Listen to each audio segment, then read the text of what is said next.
Bean sprout stir fry. Very simple and easy side dish that you could do in a couple of minutes. If I were hosting and serving this on the side, I wouldn't even start until my main course has finished cooking. So, very simple. Bean sprouts. I rinsed them and I spun them in a salad spinner. So the drier it gets, the faster it cooks and the less likely it would collapse.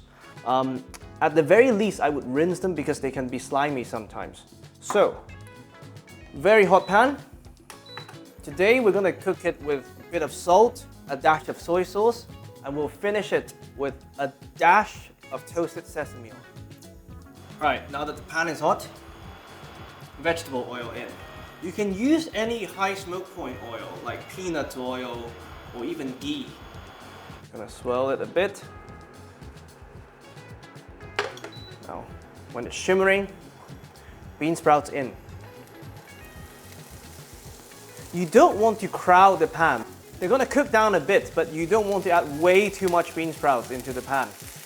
They'll end up boiling themselves in their own liquids. Bit of salt. You really just need salt. Everything else is optional.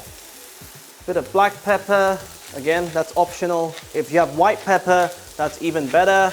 And the beauty of this dish is, whatever you don't finish, you leave it in the fridge, it's even tastier as a cold dish the next morning. So they go from raw to translucent to overcooked and collapsing really quickly. You want to catch it at the translucent stage so they don't fully collapse. But of course, you also don't want to overcook them. This is not something you want to eat al dente.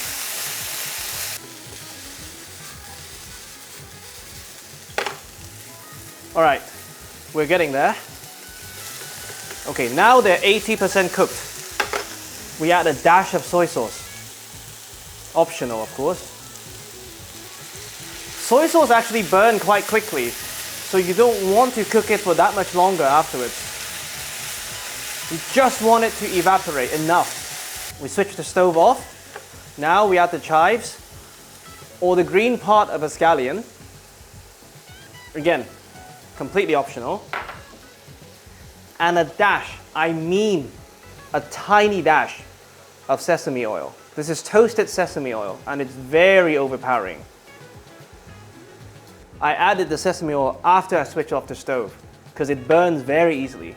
Just mix it a tiny bit and then we can plate. It's a wonderful side dish. It has texture, it has flavor, it's good fiber, good protein at the same time. I'm not a nutritionist, so maybe Google that afterwards. And there you have it. Bean sprout stir fry in under 2 minutes. Whatever you don't finish today, put it in the fridge.